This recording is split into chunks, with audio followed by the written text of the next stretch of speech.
So I just took this pack to Japan for a month and this is what happened. Hey, I'm Emily from MD Outdoors.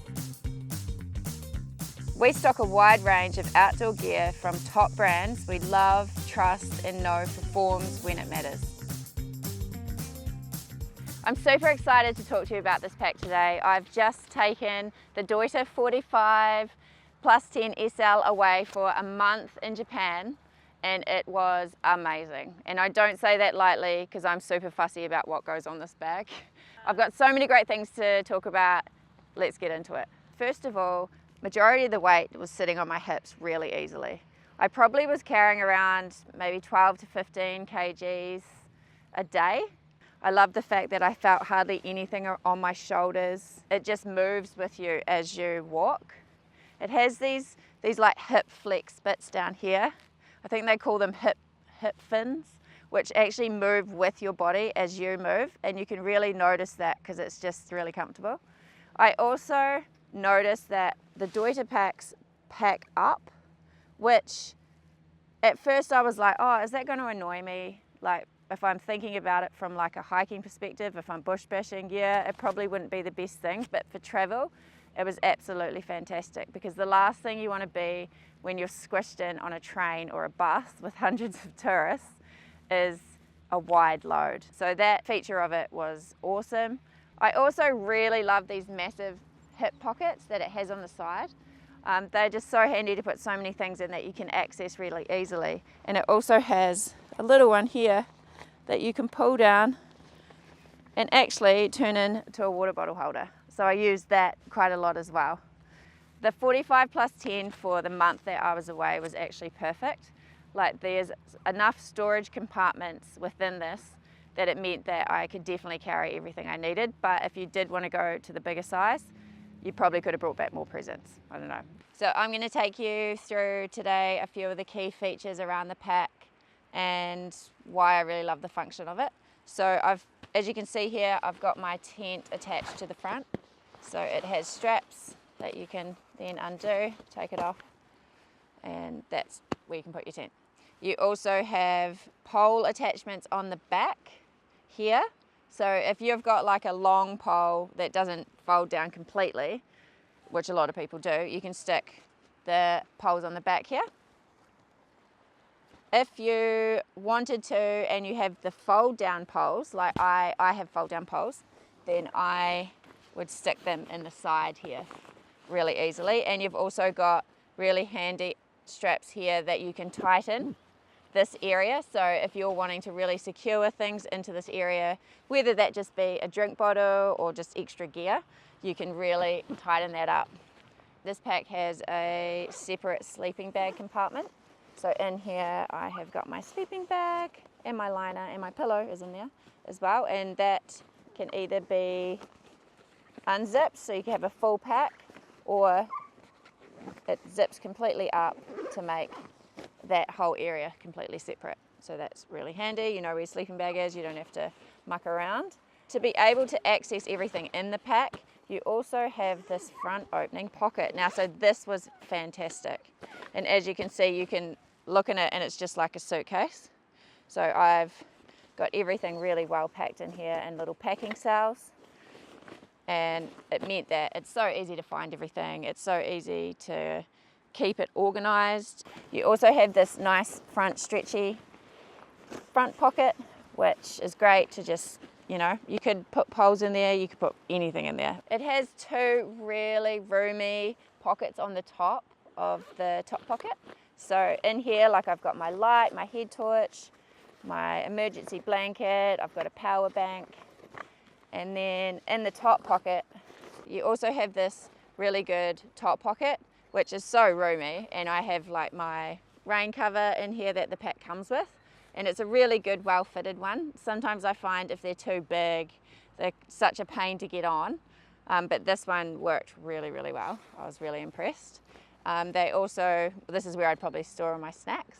So the top pocket's really, really roomy, but it also completely detaches. So you can take it right off if you want to.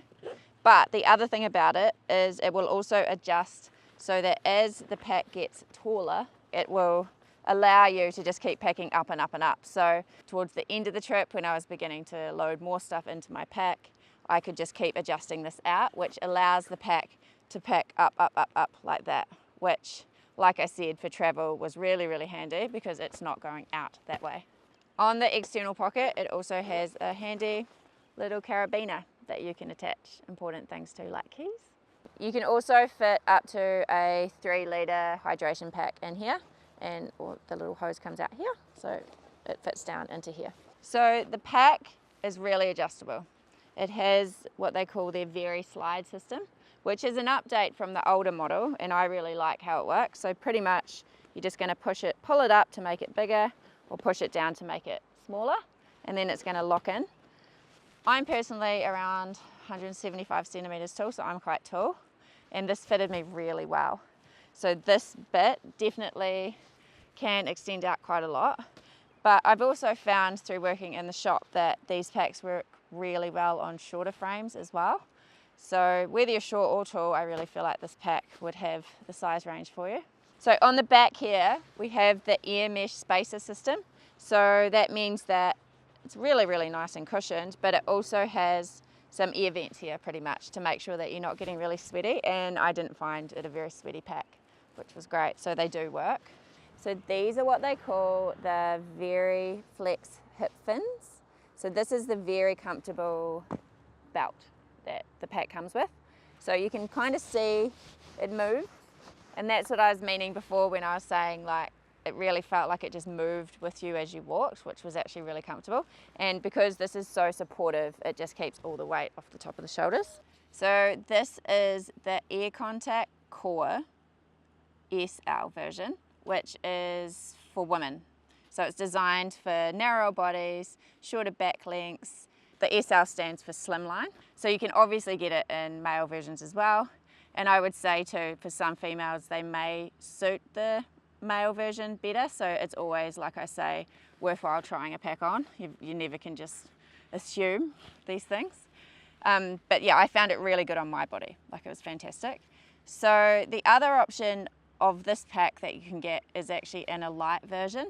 So I would say to you, if you're going to be carrying under 10 kgs majority of the time, and your goal is to move really fast and really light, then I would recommend going for the Aircontact Core Light.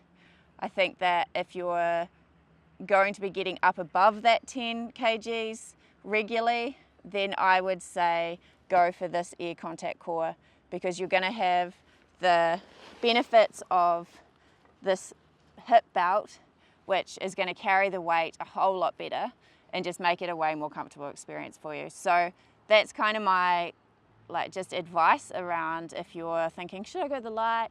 Should I go the core?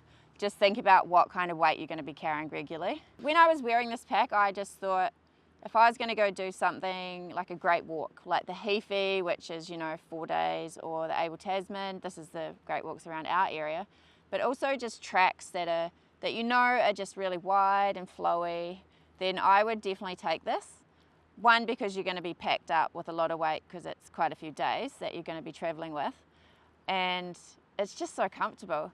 If I knew I was going on a hike and there was going to be a lot of technicality around maybe climbing up, rock faces or bush bashing and having to move under a lot of trees, I would probably not go for this pack, because I would want something a bit more lighter and lower down on my back, just to be able to move through things faster.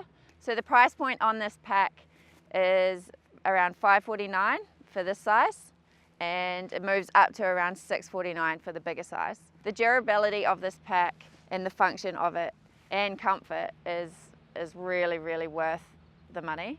And I would say that the price point is right. So is this pack making it into my extensive gear collection? Hell yeah, it totally is. It's definitely a approved pack by me.